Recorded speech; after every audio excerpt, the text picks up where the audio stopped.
नमस्कार दोस्तों, आपका स्वागत है हमारे चैनल पे। और आज हम बात करने वाले हैं पावर स्टार पवन सिंह की फिल्म पवन पुत्र के टीवी रिलीज डेट के बारे में।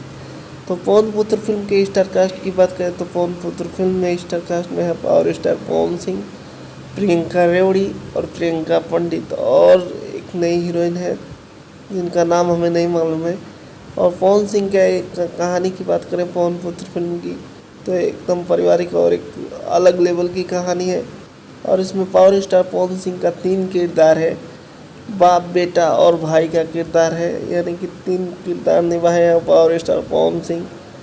अब देखना ये होगा कि ये फिल्म की कहानी कैसी है, पूरी फिल्म देखने के बाद पता चलेगी।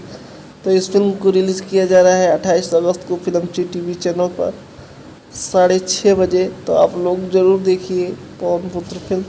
तो आप लोगों को ये न्यूज़ कैसा लगा कमेंट करके बताइए, और देखना मत भूलिए पावर स्टार पवन सिंह की फिल्म 28 अगस्त को शाम 6:30 बजे फिल्मची चैनल पर।